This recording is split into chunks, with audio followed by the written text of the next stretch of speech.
Welcome back to Highly Respected. I'm your host, Scott Greer, and we're of course going to have another incredible episode for you guys today, so I hope you guys enjoy and are ready for that.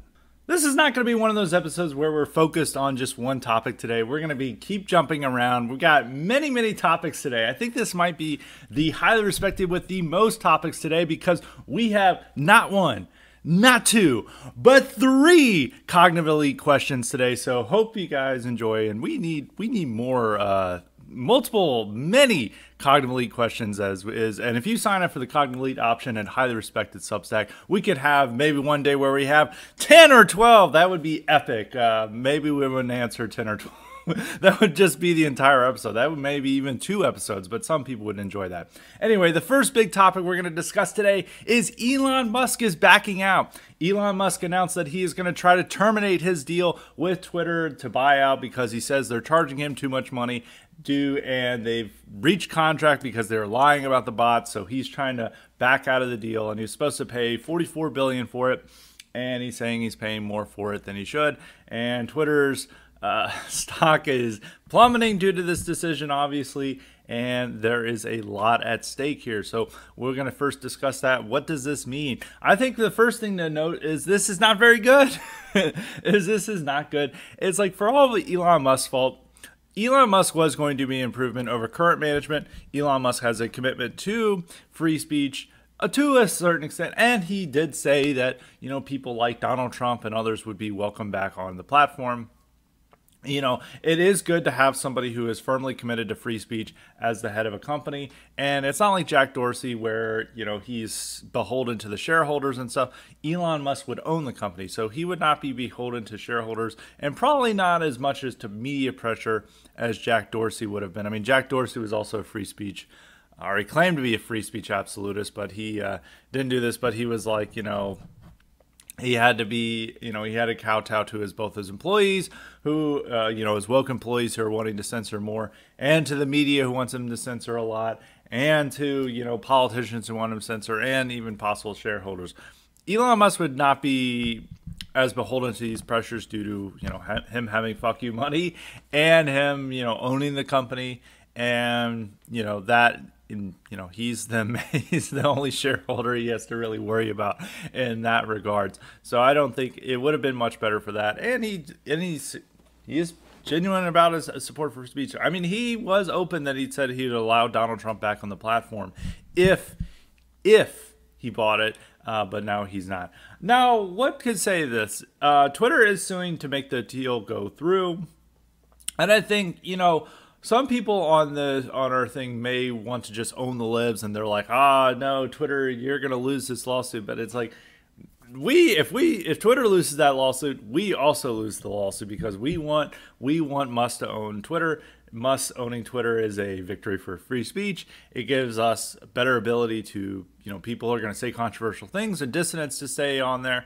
And if Musk doesn't buy it, you know, it could open, you know, it could even make Twitter worse. Maybe Twitter, you know, and as an act of retribution, is going to be even more censorious. And there really are cracking down. You know, people thought that when the deal was first announced, I believe in late April, you know, that you know, we'd now have a full-on free speech haven on Twitter, and it's not been the case. And actually, they've been censoring a lot more, suspending a lot more people, especially if they go off on transgender stuff and this gender identity stuff, because there's been a ton of people who's been blocked and banned for making fun of Elliot Page. I mean, there's Jordan Peterson's infamous, you know, several-minute rant about getting banned for commenting about Elliot Page, formerly known as Ellen, and he, you know, and Jordan Peterson is, of course, up yours, woke moralist, and you know, that line's now gone viral. So, you know, but he is a part, you know, even though there's a certain hilarity to that situation just due to Jordan Peterson's antics, there are censoring a lot more people. I mean, there's libs of TikTok's been, you know, shadow banned and suspended a few times, I believe. And so have all their big accounts. And it's not just like dissident right accounts or trolls or anybody. It's like major figures who are getting suspended and banned. Like Dave Rubin got suspended, and so did I mean, not like he got locked rather than permanently suspended, and it's the same with Jordan Peterson. And that's why Jordan Peterson announced he would no longer me posting on Twitter. So this is what's happening. So they're really trying to censor more. Maybe it is their employees trying to get one last hurrah in before Elon Musk takes over the show. And these people, there are certainly more pressures from activists and journalists to censor on there. And maybe they'll continue on and double down on this and make it worse over the months to come, because now they know that there is no free speech hero on horseback coming to save our civil liberties on Twitter, and they may just go all out to ensure that they get what they want, or they turn Twitter into the way they want it to be. So that's one possibility that could happen. The other is maybe that they are so worried by the criticism that they're receiving, and they see the stock price plunging and the worth of Twitter plunging, that they may try to respect free speech more, that they realize that, oh no, this is actually a major problem for us. This is why people are maybe going to other products. We're going to have to make Twitter a lot better and more protective of free speech going down the line if we want us to be a more profitable company, a more worthwhile company to somebody who actually wants to buy it. That's one possibility. I don't know if that's a real possibility. I do think it's a distinct one that Musk may just be trying to terminate the deal so he pays for Twitter at a much lower rate than he was supposed to buy it for. That could also be it, and he may try to argue that in court.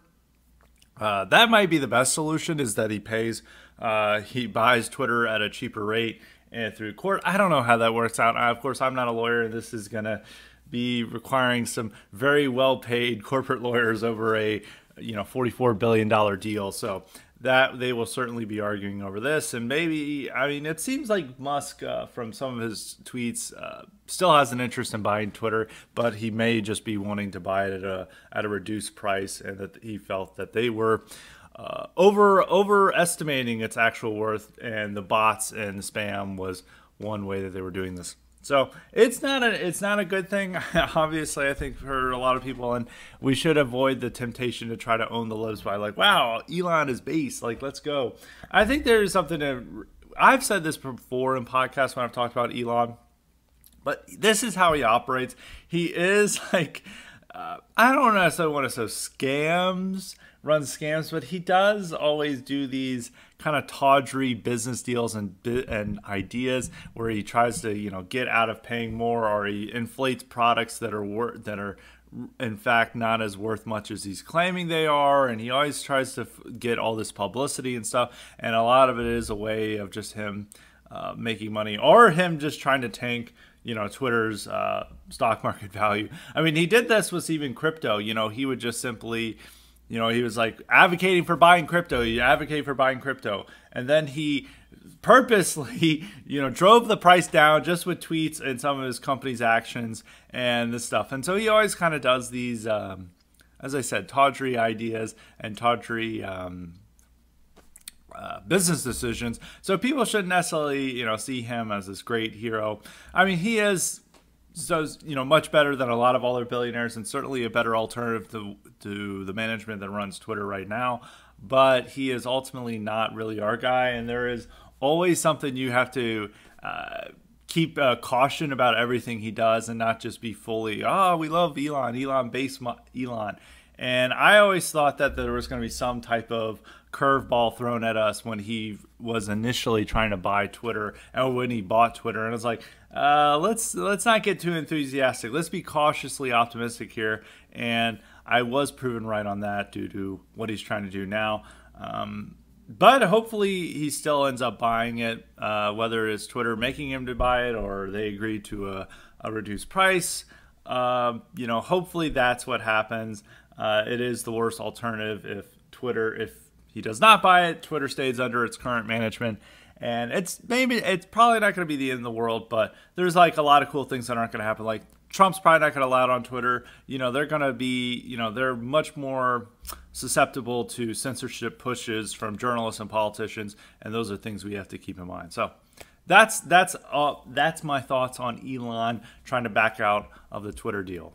Next up, the topic I want to discuss is liberals going Wignat mode. Now, what do I mean by Wignat mode? Well, they're starting to say that this America is an evil country. Voting doesn't matter. They need violent revolution now because of the Supreme Court's abortion decision. We keep seeing this in a lot of places. Deborah Messing, famous actress, had a call with Joe Biden, or Joe Biden's team, the White House.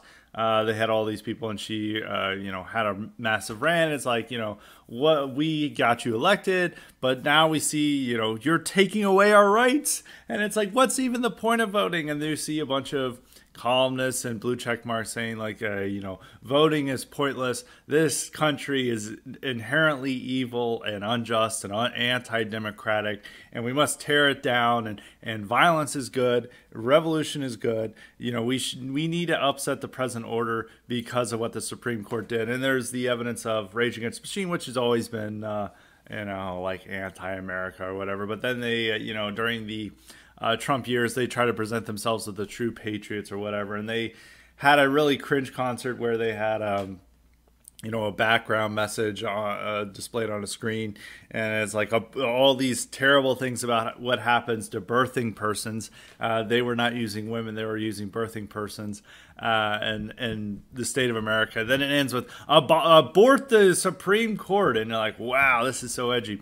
I mean, aside how cringe like a Rage Against the Machine concert audience would be, I was looking at the crowd, and it's like all like guys in their 30s and 40s, even their 50s, and there's like even people like trying to crowd surf and stuff. You can tell that it's like so old that like they're not even trying to mosh. They know that that's like even too old for them. But with they're trying to like crowd surf and get up in the air, and it's like a 40-year-old dude crowd surfing. Like, how fucking pathetic is that? To go to Rage Against the Machine. And you guys know, if frequent listeners, super Greerheads know, I'm not a big fan of Rage Against the Machine as a musical artist. I'm actually very anti Rage Against the Machine. But that aside, it's all about this liberal anti-Americanism and libs going, national divorce, so wanting national divorce, and, sounding sort of like Wignats with their strategy. Because as I've always said, these guys, these Wignats or whatever, or accelerationists on Twitter, always talk about like, vote harder, vote harder. They mock voting, mock elections, saying like the solution is not political. And then they're like, what is the solution? It's like, tweeting more. And it's like, oh wow, that's really it. And just coming up with these theories. But now you see that a lot with the liberals as well, but they have a greater capacity to carry out some of their threats and ideas and strategy much more than anyone on the dissident right. So the overall point I want to discuss is anti-Americanism and how it deals with the left and the right, how the left and the right treat it, the rights type of anti-Americanism, whether it works, and that's more the discussion topic we're going to have. It could have been a whole episode in itself, but I'm going to keep this rather brief. I think it's better to express how the right views America, and there's a lot of talk, especially when people go on about national divorce and so forth. Or sometimes they want to make a true America or the real America out of the national divorce. But some people say that America is fundamentally flawed from its roots. Its roots are fundamentally opposed to what the dissident right believes in, and we must create something new. I remember some posts is like, the America is dead and it's time to create something new out of its ashes. There's a couple of different problems with this theory. And so, even to further go on about right-wing criticism is that there's a lot of attacks on it. I mean, a lot of trads say, America is a Messianic foundation, that was based on liberalism, is an affront to God when it was created, and or is like full of Protestant Masonism, and we cannot be a part of it. Some Wignats always say that like all men are created equal was the foundation of America, and it was always supposed to be this multicultural, multiracial dystopia. And what we see is what was found in the beginning, found in the roots, found in the Constitution, found in the Constitutional Convention, and we have to move on to something else that is, an affront to this. It's always been a imagined ideological nation. And so those are some of the, complaints, especially on the right, that we hear from. And sometimes it's hard to argue what they want to replace as the identity to take on America. I mean, most of the problems with this theory is practical and pragmatic reasons. And the one thing is like, okay, let's say America's bad. Let's say it's, we need to have a separate identity from America. What replaces it? I mean, trads say, a traditional Catholic identity that is what's going to replace America. Well, most Catholics in America aren't even into this idea, so it's a very narrow minority who supports this and is into this idea. And this goes even into even more mainstream figures like Adrian Vermeule and those integralists and Sohrab Ahmari who sometimes make these arguments. I don't think that a very narrow traditional Catholicism is going to replace the identity for the majority of our people. I mean, even the majority of Catholics don't want to embrace that type of identity. Wignats generally try to be circumspect, but ultimately they want like National Socialism or German identity as the replacement to American identity, and most people are not German, and this is the quickest and easiest way to ensure you are stuck in the ghetto, to pretend that you are living in the Third Reich and in 2022 America and dressing up in silly outfits and stuff and LARPing as a Nazi. If you want to look like a clown and a crank and be easily marginalized and shunted aside into a ghetto, more power to you. Go ahead. You know what? It is a free country that we live in, so if you want to go with that, go with that. But I mean, the majority of American people are not going to go along with that, and it just assures that you are marginalized and are not a part of the discussion. You're not a part of the actual political discourse that is happening. You're not going to be a part of anything that changes the world or changes how the world operates. You're simply just going to be a part of a maligned, persecuted subculture that, all the people eventually, stay in the ghetto, and people then come out and then they turn on each other. I mean, you could look at the history of the alt-right to see how this goes. It doesn't work. Now, some people on that side will say, well, we understand that, like, the Third Reich and all that type of stuff and open fascism is a political loser. We're just going to create kind of something else. And generally it comes into a vague, abstract stuff with like Greek statues and these, symbols that don't really resonate with the public that people gravitate towards. I'm thinking, and that's like what the alt-right was supposed to do. But then whenever they had a private party, it's like anyone could see from like the video evidence that came out, it went straight to Roman salutes and talking about how awesome the Third Reich is and all that. And that's what it ultimately comes down to. And it's like, you're always going to be marginalized and shunted aside. And so if your true beliefs are going to ensure that you remain marginal and ghettoized, maybe there's something wrong with that. Maybe there should be a reassessment, because the point of this, that we're doing this, is we're not trying to, find the right political identity for us. So what really means, what we really express and what we really believe in let me backtrack on that. It's not necessarily what we're supposed to lie to ourselves or say that, we don't actually believe these things, but sometimes people adopt political identities like their favorite music genre or their, favorite type of hobby.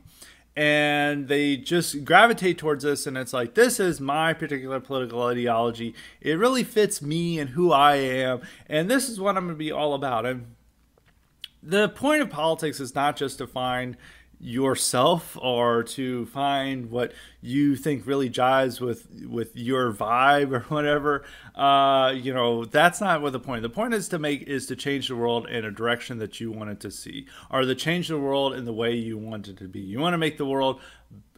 You want to make an actual impact. You want to actually be a part of the political discourse and the political discussion, actually pushing things in a direction you want. And politics is the art of possible.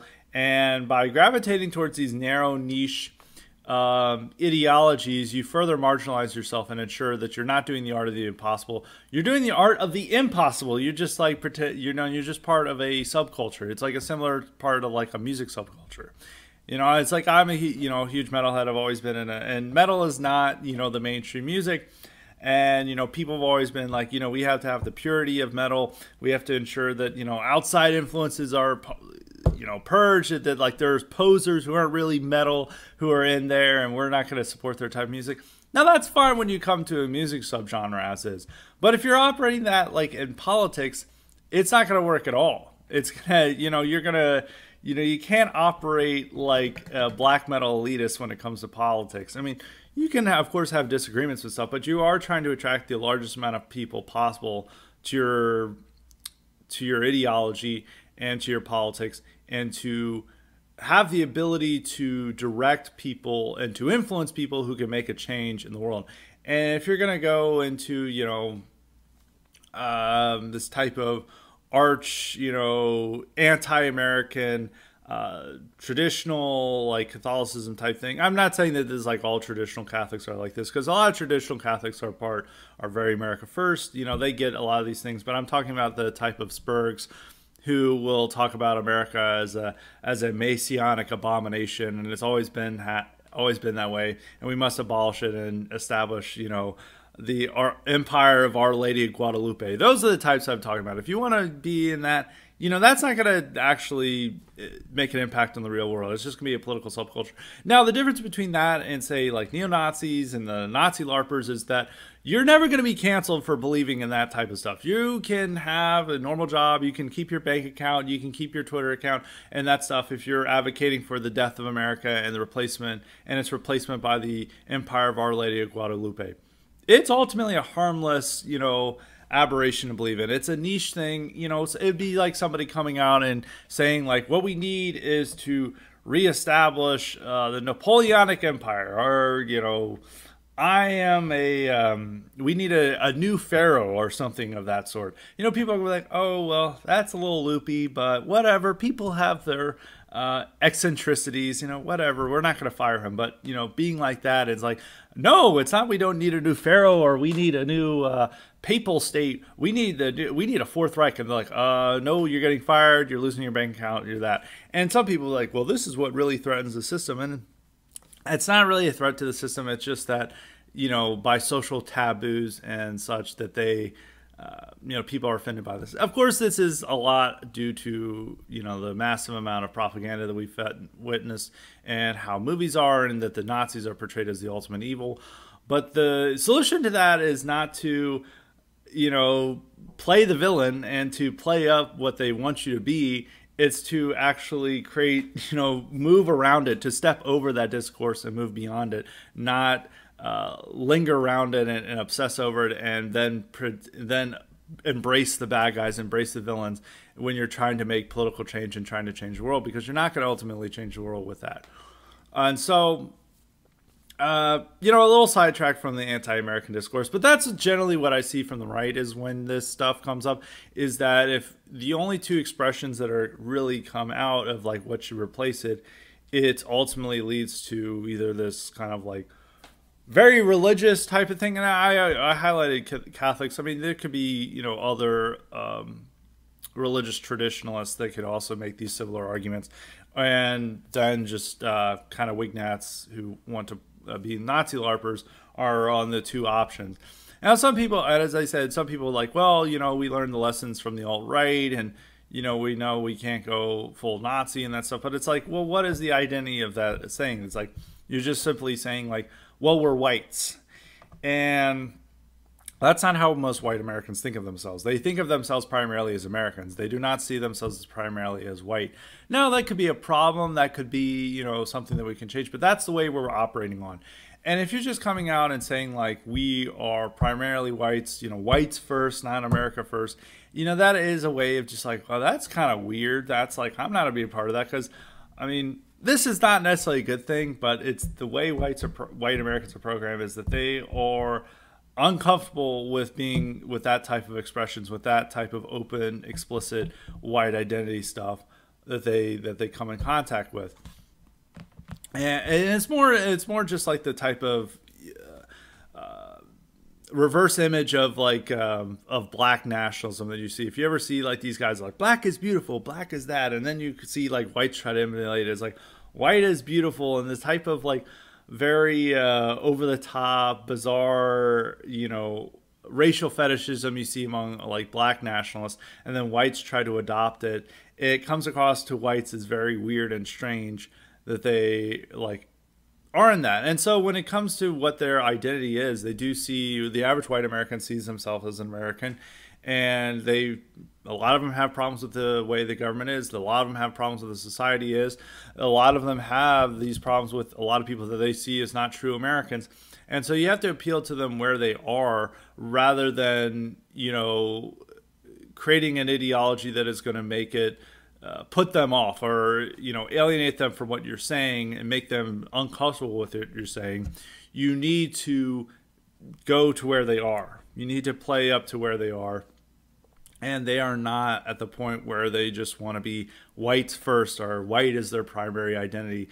It's just, and it's hard to say like even what those symbols are. So if like you say you don't want to, okay, we're nothing associated with interwar fascism, we're going to create something new, but it's going to be independent of America. And it's like, well, what would those symbols be? What would that history be for that? And, they'll just do this type of pan-whiteism and this like, Greek statues and stuff. And for a lot of Americans, I said this in one of my episodes on the history of the alt-right with Nightmare Vision.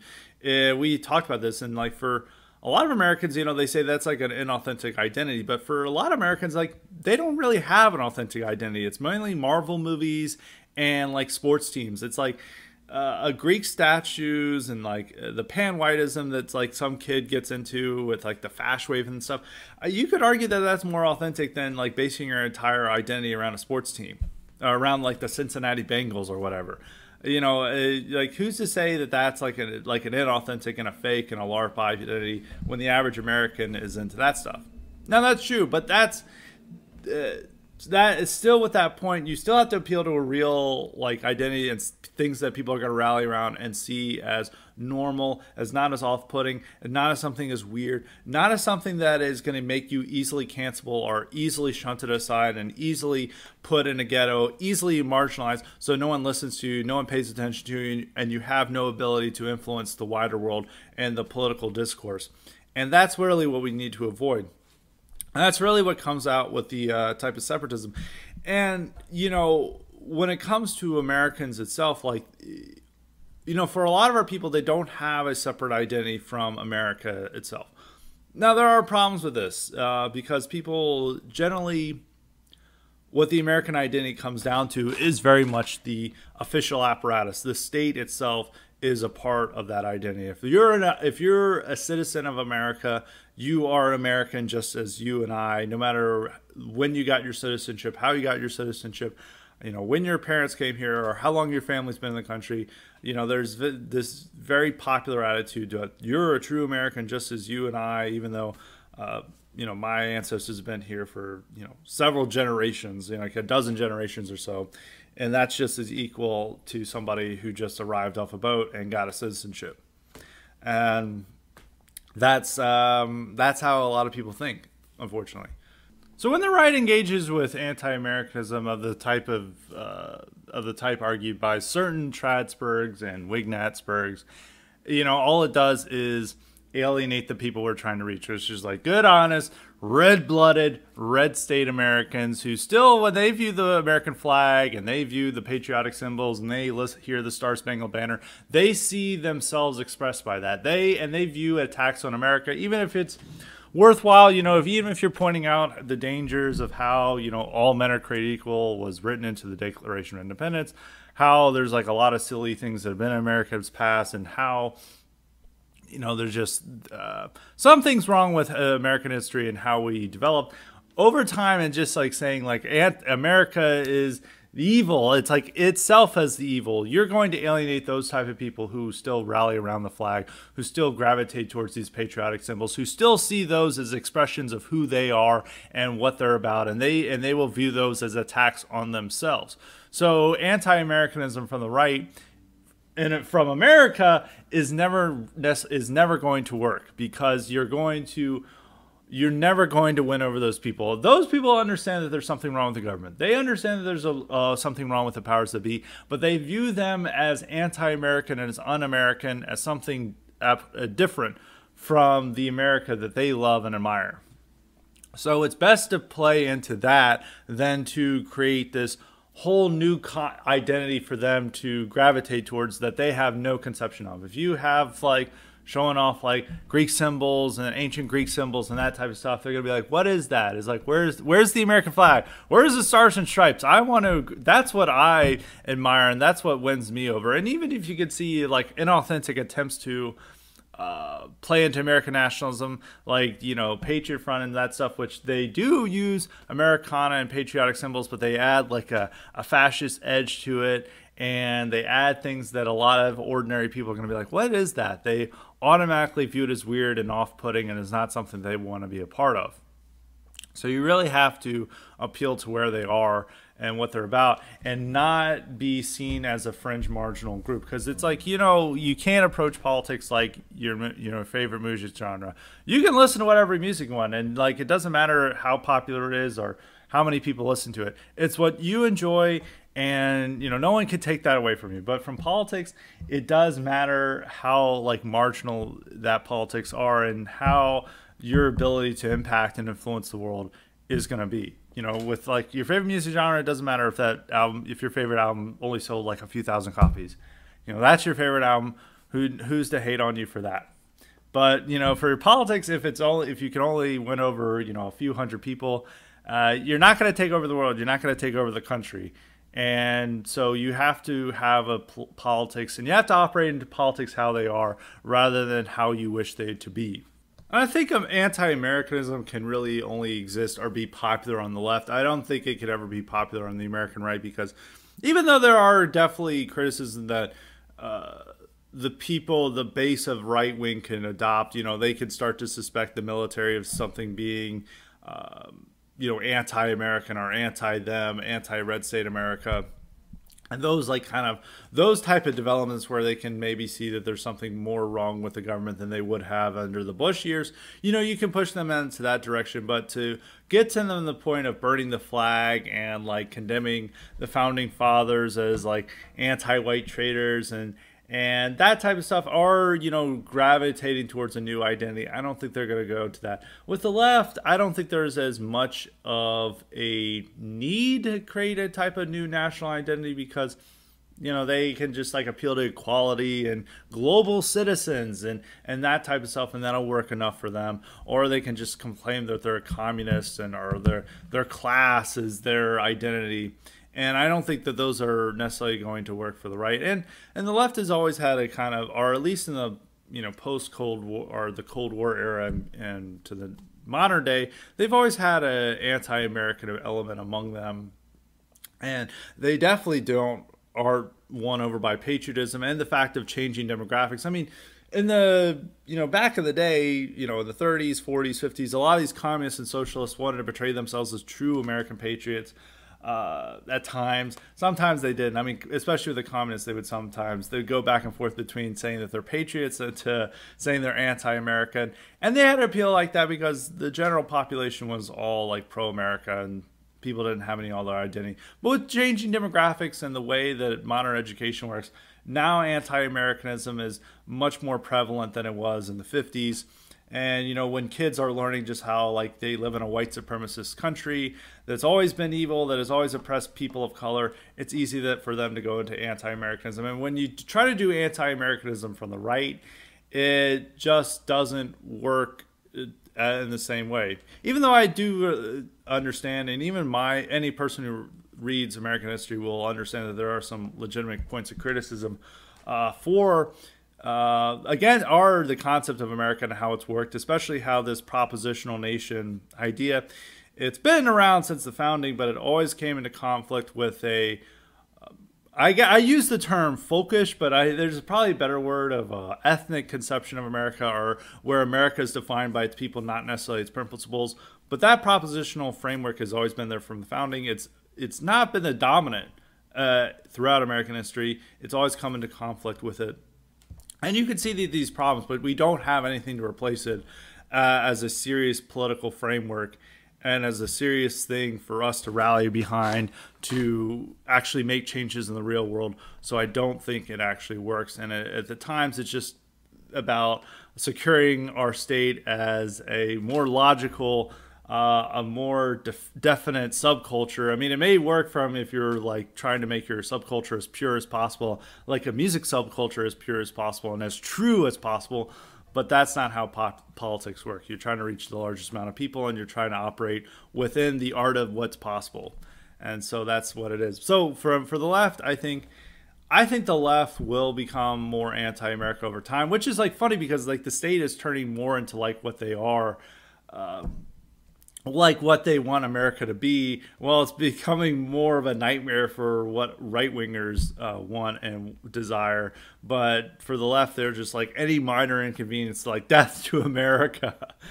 You know, there was this recent video from some female soldier who's like, I can no longer serve in the United States of America because of the abortion decision. Like, this is an evil country. And she's in uniform doing this. And you're like, but this is now a prevalent attitude. But if you did that for a right-winger who's like, I can no longer serve this Masonic state, and it's like, as they're in uniform, they're like, what the hell? They'd be like, this is a crazy person, this is a kook. Like, what the hell is this person talking about? But when a liberal does that, they're like, this is a powerful, poignant message. And they always like when, you know, Frederick Douglass's July 4th speech, you know, that was critical of America. They love that, even though it was probably not as, I'm talking about the left and liberals of how they view past expressions of anti-Americanism from people who are living here. You know, Malcolm X's condemnations of America, Martin Luther King's condemnations of America, any type of leftist condemnation of America, they'll be like, this is powerful and so poignant. And there are several people who are saying that about the female soldier as well. But that opportunity is not for the right. Our base is never going to adopt anti-Americanism. And so if you want to break out of the ghetto, break out of market and resist marginalization, you have to avoid the temptation of anti-Americanism from the right. The next topic I want to discuss, and this is the final one before we get to all the cognitive elite questions, is Emmett Till. Emmett Till now stands as one of the great myths of America, or great, I don't know if great myths is the way to put it, but one of the foundational stories of America. And if I'm sure everyone knows, Emmett Till refers to a black teenager who in 1955 was killed by whites after he had made a pass at one of the men's wives, and that's his story. And now it's seen as one of the worst crimes in American history and is a foundational story for which much of the left builds off of. And Steve Saylor has made this in a joke that, like, how many investigative reports from the New York Times come out on Emmett Till every week or all the time. It's like there's an Emmett Till beat for the mainstream media, and that's like very true. And so they've always wanted like justice for Emmett Till, but Emmett Till, the two men who killed him were exonerated back in the 50s, and then they told, I believe it was Look magazine, their story, and they basically admitted to doing it. But you know, due to the rules of America, they were not going to be prosecuted for that. It would be double jeopardy. So they got away with it. And there's always been people wanting to demand justice for it, but the fact is those two men are long dead, and the woman who accused them, or who accused Emmett Till of making a pass at her, is, you know, 87 now. And suffering, allegedly, I believe she's suffering from dementia. There's some claim of that. She has like severe health illnesses. She has to live in a nursing facility. And there was just news this week that came, or not this week, but recently that came out that, you know, down in Mississippi, they had found an old arrest warrant for her that was never served. And they're saying that this is now like a reason to prosecute her. And there was a federal investigation open of her over the last decade to try to arrest her. Once again, she's in her 80s. She's no threat to anyone. But they're demanding justice anyway. And the DOJ said that they don't have enough evidence to go off on and to arrest her or make her, you know, her a crime. And anyway, there's no real evidence connecting her directly to the murder. You know, all she is would be, you could say she was an accessory or whatever. And, you know, but they, you know, the Department of Justice said that they don't really have the claims. And now with the arrest warrant, they're claiming that this is a new way to find justice for her. Well, what they did, she lives in North Carolina now, and a bunch of black protesters went through several senior living facilities trying to find her, and, you know, were protesting, shouting Black Power as all these elderly, sick, old people were staring at them in wonderment and gas, and like, what the hell are these people doing here? And they're basically hunting for Carolyn Bryant, that's her name, in every senior home in North Carolina, in Raleigh, North Carolina.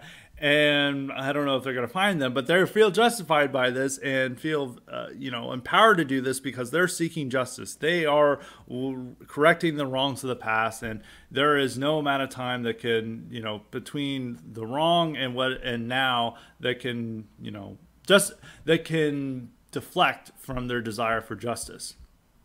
And there's this great quote where it's coming around from one of these people who was a demonstrator about why Carolyn Bryant deserves justice now.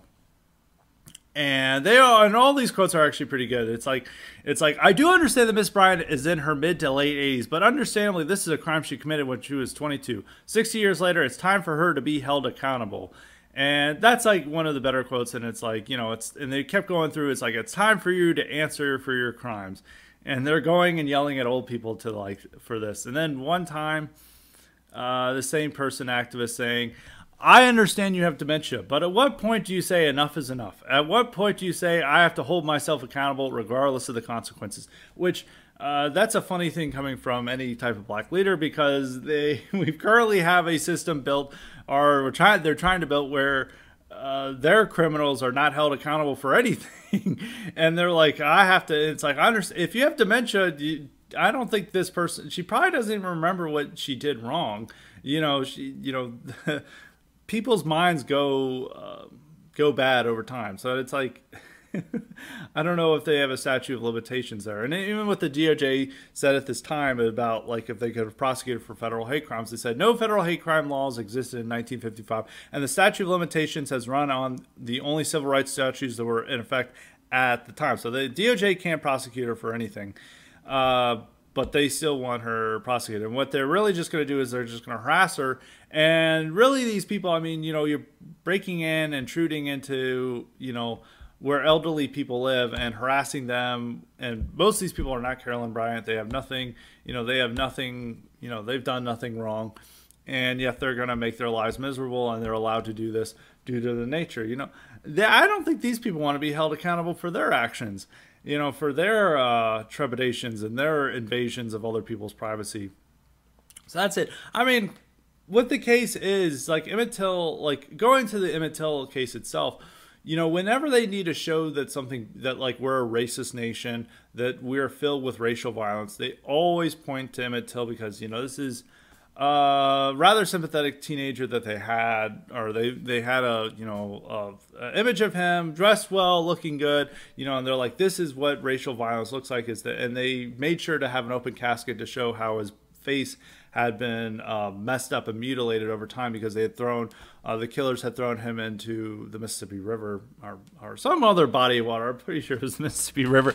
I may be mistaken. They threw him into a body of water to hide him, but his body trudged up, and so of course, due to the water and over time had mutilated his face, and he of course came out looking horrific, and they wanted an open casket to show the brutality of racial violence in 1950s Mississippi.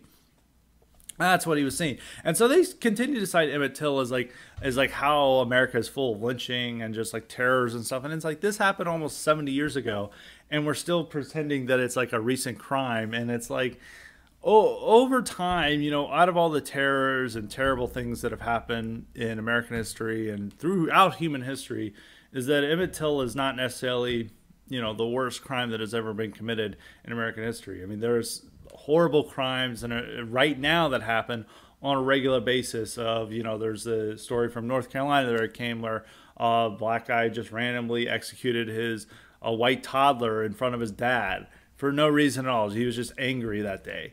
And they've done, and there's all their terrible crimes that are happening on a daily basis. But we're just supposed to act like what happened in Emmett Till is going to be a horrific crime that we will never wipe away, no matter the passage of time. And we're going to have to, really come to terms with ourselves as a nation to repent for what happened to Emmett Till. And the thing interesting about Emmett Till is Emmett Till's father was in the Army in World War II, and he had raped a woman, and he was executed for that. And that's something that they usually don't like to say about the Emmett Till story is what happened to his father. And they like to excise that because they want this clean-cut image of this totally angelic family, totally pure family that came and was involved in this nasty dispute. Now, of course, I mean, there's always been these types of crimes that have happened in America. And really what happened with Emmett Till is that maybe what at time, and what the killers claimed, who knows if it's true, is that they claimed that they were just intending to beat him and for making a pass at his wife, and that was what the intent. But according to the killers, he kept egging them on, and they lost their temper, and that's how it turned into a murder. Of course they killed him. Of course they were guilty of a crime. Of course they should have been prosecuted and sent to jail. What type of level of degree of murder would have been, that would have been up to the prosecutors to decide. But yeah, it was a crime that they should have been prosecuted for. But if you just look at the way it's used in our country is a way to browbeat us and to make people feel guilty, and that we are going to learn more about Emmett Till than we're going to learn about the settler victims of Indian attacks. We're going to learn more about Emmett Till than even great heroes in American history, such as Andrew Jackson and Winfield Scott and Zachary Taylor, the heroes of the Mexican-American War. Or even maybe not as much. I'm not going to go as far as like George Washington or Abraham Lincoln, but there are several other American figures that we should learn more about. Our kids are going to learn about, but they're going to learn more about Emmett Till. And this is just going to be served as a centerpiece of American history and heritage, or how it perceives itself, unless there is radical change happen where we're eventually like, we'll acknowledge it's a crime, we'll acknowledge that these guys should have gone to jail for murder, and that it was it was not right for the jury to let these guys go. But terrible things happened in the past, and we shouldn't use this as a libel against the country and as a cause or justification cause for people to go around into nursing homes and to harass old people on the basis of self-righteousness. And it is like outrageous. And they're never going to be, even if they did charge Carolyn Bryant, they would still try to find like ways to prosecute people. I mean, maybe they would try to prosecute the descendants of Carolyn Bryant or anywhere else. The blood guilt will never go away because the media keeps it alive. And turning Emmett Till into a foundational story of America is what leads to these outrages we're seeing in North Carolina with them invading nursing homes. So those are my thoughts on that. I think it's a pretty crazy story, but we're going to see a lot more of this in the years to come. Now on to the Cognitive Elite questions. As a reminder, you too can get the power to ask me questions or suggest guests and topics if you sign up for the Cognitive Elite option at Highly Respected Substack, and that's at highlyrespected.substack.com. And if you haven't already, make sure to sign up for the IQ supplements while you're there. The first question comes from Jack. Jack asks, hi, Scott. In the last few weeks, I've noticed a lot of talk in the news about replacing Biden in 2024. With his bad approval ratings, frustration over Roe v. Wade being overturned, and a predicted red wave midterm, do you think his handlers will have him step down, or will his ego not let anyone else have the nomination? Do you think Newsom is their go-to if Biden settles for one term? Now, that's a couple of different questions. I think the real push for Biden to not run again is there. They did do, a poll of Democrats this week, and a majority want somebody else. I think it was 94% under 30 or young adults want someone else to run. There are very high numbers of disapproval with Biden. No one's excited for Biden. The honeymoon of just them of pretending he's the greatest president ever, the most mentally agile president that we've ever had, is just gone. They're seeing failure after failure. The fact that Biden just can't properly address the nation. He doesn't really have many boosters in the media who just absolutely love and adore him and want him to be president for life. He has several problems with his administration that he's going to have to deal with, or that he's going to have to deal with overall. And so I think they do want a person. And you can see this even with the media, reports coming out, or they're doing who will run for Democrats in 2024, and they do all these candidates that they have. They have Kamala, they got Buttigieg, they've got Gretchen Whitmer, they've got they even wonder if Bernie Sanders is going to run again. They've got Newsom, maybe Hochul from New York. They have all these people that they have ideas about running again. And if there's they didn't do this for Obama. They didn't really do this for Trump. They certainly didn't do this for George W. Bush, where it's like, who else will run if they're just a one-term president? And if the already major media outlets are talking about who will run in 2024 and the person isn't Biden, there's problems with Biden. The Democratic establishment realizes that Biden does not have the wherewithal to run for president again. He is not in good health. He is going to be in his 80s. I think it's 81 or 82 that he's going to be in. He's born. Yeah, he was born in late 1942. So he will be doing some math here. He will be 81 on the campaign trail and will turn 82 before if he wins and is inaugurated again. So that will, they don't want necessarily an old man running. They don't want somebody who's just is not there, who's not able to excite or inspire the nation. And they really just don't want to, utilize the media for them or utilize their media weapon or apparatus to support another Biden run unless they're really inspired by this. They were able to do this because they hated Trump so much. They wanted him gone, and they're just like, okay, Biden is our guy. And once Trump was gone, they're just so thrilled with the idea of Trumpless White House that they're just like, oh, Biden's just so awesome. He's so epic. Oh, thank you for leaving Afghanistan. And then, when Afghanistan withdrawal turned out to be, a shitstorm, they all changed tune. They all changed tune on Biden. They began criticizing Biden. Well, before, if you criticizing Biden, you were criticizing democracy. It's how dare you criticize Biden? And all their questions that they were having is what's your favorite ice cream? They were like, thank you, Biden. You're so great. Biden doesn't even answer their questions. And they're also getting fed up with that Biden pre-screens their reporters asking questions and stuff, and they're already the White House press corps has sent them a notice we're tired of this. This is stupid.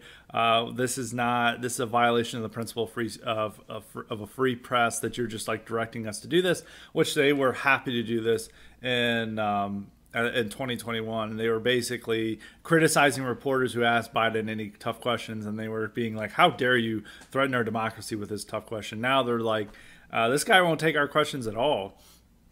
So, and he's pre-screening this. And so they're getting fed up. The media's getting fed up. The left-wing activists are getting fed up. And they're seeing a really bad response to Roe v. Wade.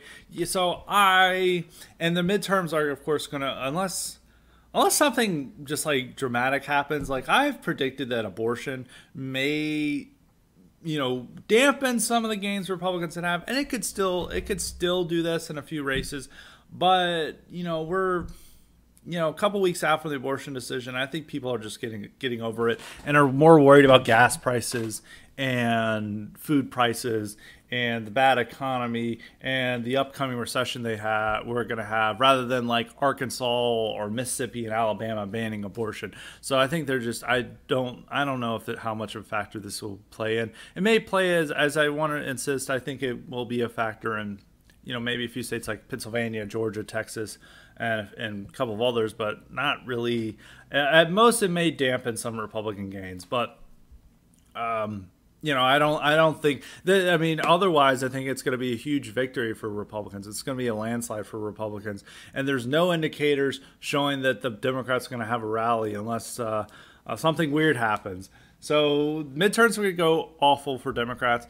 Biden's going to have no, bounce back from that. His health condition is only going to get worse. He's going to make even more gaffes. There's going to be more failures from this administration. They're going to probably even have him out less because of his health declining and his inability to properly read a teleprompter. Last week, it's repeat the line. And then they had a line he said, let me repeat the line, where he actually just said, repeat the line. And so he's having a lot of problems, and I don't think there's going to be any comeback for him. And there's so many Democrats who are eager to, take the top spot. I mean, Buttigieg is already changing his residence and is doing some stuff with super PACs. So there are a bunch of contenders. So it does not look good for Biden to run again. So I'm setting that up for just answering the two questions. Do I think his handlers will let him step down, or do you think he'll be too stubborn to step aside? I think his handlers are going to tell him to step down. Biden, it will definitely run for office again. I've read something, anytime I read about presidents and wanting to run again, they all want to run again if they have the opportunity, unless they're just like really ill or whatever, but they all want to like run again and think they can run again and think they can win. My favorite example is always Woodrow Wilson was expecting to run a third term in 1920, and he had been incapacitated by a stroke. He was not even able to run the country. He and his wife and an aide were basically running the country when he was incapacitated by a stroke. And this was like an open secret that Wilson doesn't really have the health to do this. Well, there are some Democrats who weren't aware of this, and they were still trying to push him to he's still expecting him to be nominated again in 1920. And that we didn't have the constitutional, or we didn't have the law that stipulated that, you could only run for 2 terms. It was just expected you would only run for 2 terms. It was by tradition and precedent of George Washington's precedent that you would not run for a 3rd term. Well, he wanted to run for a 3rd term, even though he could not campaign at all. And this is like 1920. You could definitely not, if you had a stroke, there's no way you could have a campaign. He had ability, he had trouble speaking. He had all these problems, but he still wanted to run for president. And so Biden, and he's getting angrier and less, with it as it goes on. So of course he's not going to go. He's of course going to want to run again. But we may have this absurd situation where the president runs again and the incumbent runs, and then all these other people run against him, and he's running in last place, and he's just loses the primary. I mean, it could be the first time that happens, is that the establishment breaks away from him, but he's just too senile to understand what's going on. And that could happen. I don't think he's not going to take it lightly, and he's going to want to run again. The only way he may not run is if they're just look, we may prosecute Hunter Biden if you run again. And that may make him be okay, I won't run. That may be the only way that can get him to not run, is if they say we're going to prosecute Hunter Biden and you got to go. But I think by the media reports that are coming out that his handlers don't want him to run again, and it's going to be effectively a open primary. Nobody wants Kamala. Kamala is they would even be better off running Biden again than they would running Kamala. So it's going to be an open primary. It's going to be a unique situation. You could have the 2 cases is that Democratic establishment puts enough pressure on Biden, and with whatever remaining sense he has, he realizes it's going to be a terrible idea for him to run again. Or all his good sense is gone, and he runs without the support of the establishment, and they just quietly back someone else, and he, ends on one of the most humiliating ends for a president, where his own party abandoned. It's a president of the United States, and his own party abandoned support for him. So I think that's. So I think that could happen. It could change. I don't think it's guaranteed, but the fact that there's just so many media reports, and there's just so wondering who's going to run in 2024, which is showing that media insiders who have connections with the Democratic establishment and the White House know that they don't want Biden to run again. The fact that there are all this alienation among the Democratic base and Democratic insiders about how terrible Biden is, and media reports about that. I just don't see him running again. It could happen. It's not. I'm not saying it's 100% likely. It could happen even where the whole establishment backs him. But I think the failures are going to keep mounting, and he's not going to have any record to run on in 2024. And his mental and physical health are just going to be far worse, to the point where he can't campaign. And so I think they're going to try to move on, and they're going to try to push that, especially if the midterms are a disaster for Democrats. And on the second question, do I think Newsom is the go-to? I still think so. I think if it's an open primary where the establishment is, doesn't have a favorite choice, I think Newsom is the favorite to win. He's extremely charismatic, governor of the largest state. He's this white alpha male Chad, which is what they really want out of Democrats. That is really the person they want. Which, do you think that they're such an anti-white party that they really, they hate toxic masculinity? They don't really like this image, but that's actually what they want. They want this is the type of person that they like. They want like the guy who has the traditional masculinity. He's like charismatic. He's like tall, good looking, but he's woke, and that's really what Gavin Newsom is. And now you may say like, well, California is a disaster. That's not going to prevent him. I mean, everything that he's doing in California is what they want. And, they're even studying reparations and all this stuff. And so he can tout that to the black community. He's like, hey, I'm actually pushing for reparations in California. Vote for me. And I think a lot of the old black women who are such an important part of the Democratic primary process and are what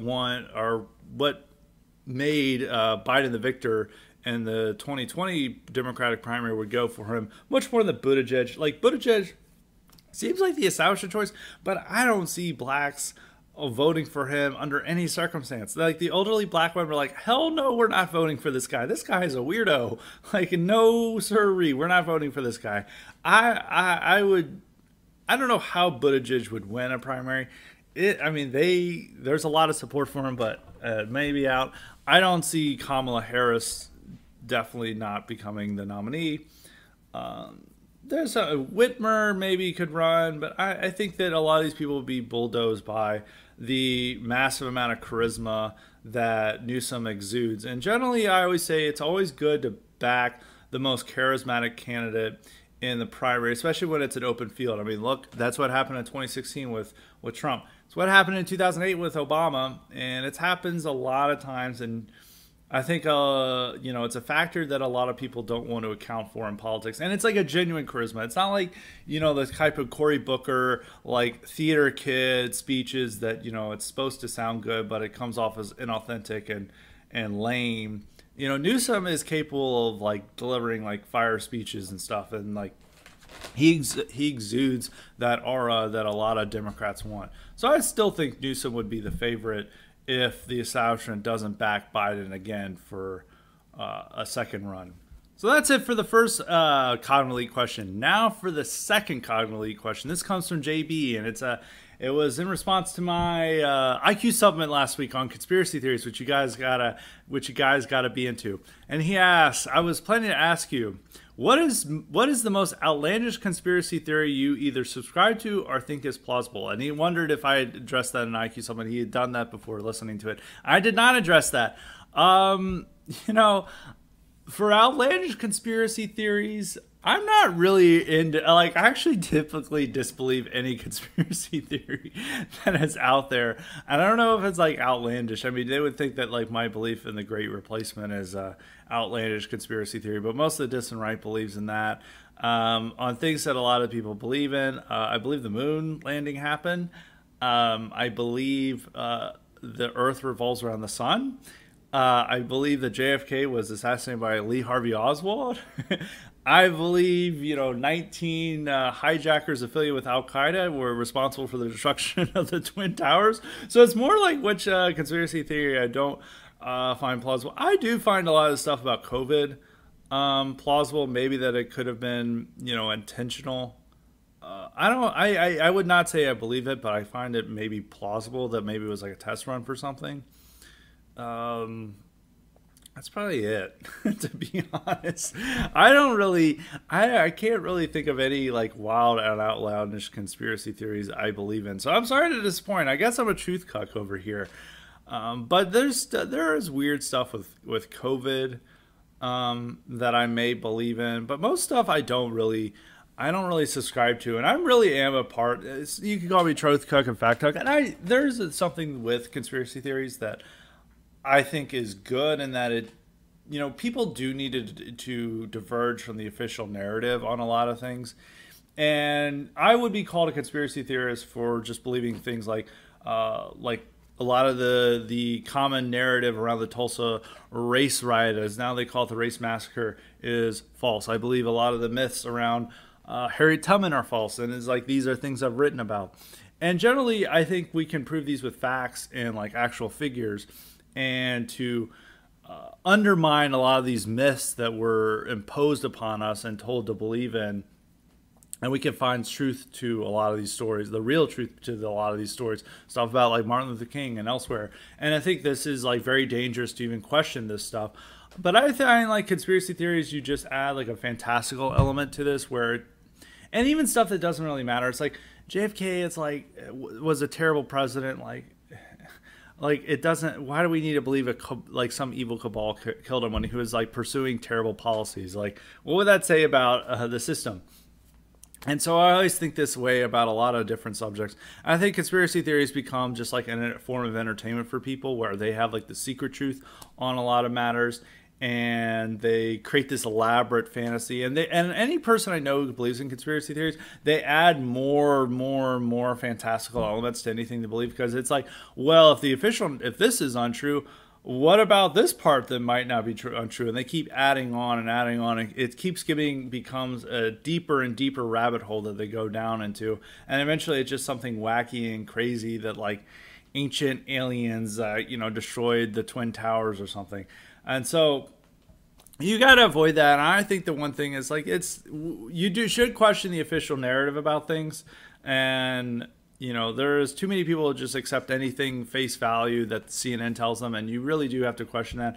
But you do have to avoid going down the full rabbit hole of being a complete kook on these things. And for a lot of the right, as I talked about in my IQ supplement last week, is that people are too eager to base full on kookery, and we're already considered weird and cranks by like our stated beliefs that are public, like the idea that race is real. Simply just saying that is like extremely controversial and extremely something that could get you in a lot of trouble. I don't think you need to add in like flat earth and geocentrism to the mix. I don't think you need to. I mean, you can believe that stuff, but I don't think it needs to be at the forefront of what we believe. So you got to resist the kookery temptation. There's a lot of temptations you got to resist. And too many people are really eager. It's like once they're like, oh, the liberals are wrong about this. The official narrative is wrong about race and how America is, and it's like actual heritage. It must be wrong about everything. And then they just go down a rabbit hole and become a complete crank that like an ordinary person is like, this is insane. Like, why am I getting into this? So that's my thoughts on that. I probably didn't give that good of an answer for it, but it's really hard for me to think of any conspiracy theories on top of my head that I find particularly plausible. If you gave me like a list, I would probably be able to say which ones I find plausible. So maybe that might be a suggestion for a future Cod Elite question. So that's it for number 2. Now on to number 3. This one comes from Cargo Shorts Respecter, and he was wondering if he'd be too late to get it on Monday's episode. That's wrong. He got it in right in time. And he was asking, with Shinzo Abe being assassinated, what is the highly respected opinion of him and his legacy? Was he one of our guys in the same vein as Bolsonaro? Trump famously got along with him, and populist right Twitter was posting eulogies and praising him and his legacy. Also, I've seen a lot of news outlets try to smear him posthumously, I'm of course mispronouncing that, as being extremely to the right and fascist, but I never got that vibe. Abe wasn't really a bad guy. I don't think he was like terrible. I kind of was like a little like puzzled by the like adverse reaction to this. You would have thought that like Trump or Bolsonaro had been assassinated. Like Abe, in the Japanese context, I mean, if he was like a Western politician, we'd all think he was like extremely based. But when it comes to like non-white countries, I mean, yeah, people always like really worship soy jack. The dissident right loves soy jacking over Japan. But there's like such a different situation there and how they operate that he's like very different. And generally, for a lot of things that he's on, I mean, it's not really pertinent to our case. It's like, yeah, he supports militarization of Japan. Yes, he wants to keep Japan Japanese. He's very nationalistic. They also don't want to have war guilt. And it'd be cool if like serious Western politicians and like our leaders were like this. So I would say for that, he's like a decent politician. But he was also like a part of the same like network of people who are running the world. I don't think he was necessarily like somebody who's pushing against the globalist American empire. He was like a loyal partner of the globalist American empire, but he was able to carve out a ethno-nationalist vision for Japan within the globalist American empire, and the globalist American empire was able to respect that, probably because they're a non-white nation. It's the same with like India, with like Modi. I mean, he's like a nationalist too, but I don't necessarily think that we should see like Modi or Abe as necessarily our guys. I don't think he was bad, and I think all the criticism, attacks on him from the left are stupid. But I didn't really understand the full on like Abe worship that was coming from the right. I mean, people hadn't really talked about Abe at all. And then it's like he dies, and then like they're all like, distraught over Abe. And it's like, I mean, I'm not saying that that's like something stupid or wrong. It's just like I didn't know where it really came from. And people just like kind of react to news like that.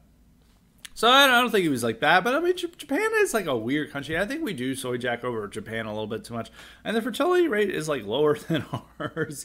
The also thing to notice from his assassination is like he was giving a speech outside. Every single person except for Abe, who was giving a speech, and he was only doing it so people could understand him, was masked outside in July 2022. In Japan. Now, like, I don't believe we should impose our way on the Japanese, and they should live their lives as that. But I do find that, like, deeply unsettling that they're all still masked outside in July of 2022 because over COVID fears. And it's like, that's not a society I think we want to necessarily emulate. I mean, there's a lot of good things about Japan we should like, and it's not like a country we should hate, but right-wing soy jacking over Japan sometimes gets a little too much.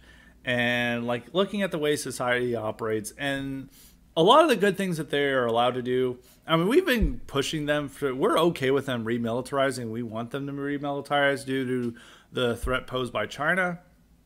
But at the same time, like, you know, they're allowed to do this because they're a non-white power, and we have different standards when it comes to the West and white countries versus non-white and non-Western countries. And so it's like, it's why we're okay with Modi, like government and party encouraging lynchings of Muslims and just like looking the other way. I mean, we're not fine with it, but we just like don't care about it. While if like Orban like says something mean about George Soros, we're calling him the new Adolf Hitler. I mean, it's a very different standards that we're running with between like Europe and Asia. And so that's one reason why he's able to, you know, have ethno-nationalism in Japan, but you're not allowed that in Europe. So I don't think he was a bad guy. I think he's like a fine leader. But I don't really see him as one of our guys or just something. I mean, it's a sad story. I mean, he, you know, it's not like good that like some random maniac just shot him. But I think people went a little over the top in their remembrances of him. I don't think he was like one of our guys. I think if it was like Bolsonaro or Trump or Orban or Salvini, one of these type of leaders, I would understand the outpouring of it. But for Abe, it's a little odd. I mean, he was like, he was like a much better Merkel. Was one way of putting it, because he always got along with the global regime or the global system, and he was not seen as a challenge to it. He was just able to carve out a nice foothold for Japan in that, where they're allowed to exist and remain Japanese and be exempt from some of the other worst ravages of globalism, but at the same time they're granted this exemption and this privilege due to them being non-white. And so that's my thoughts on Abe. I think it's like, rest in peace. I'm not saying he's like, I keep saying this, not a bad guy, very good things about him, but I think some people went a little over the top in their remembrance of him. And that's my final thoughts on that. And that is it for today on Highly Respected. We're going to have an incredible IQ supplement later this week and another great superlative IQ, not an IQ supplement, but a regular episode next Monday. So tune in for that. So until next time, stay respected.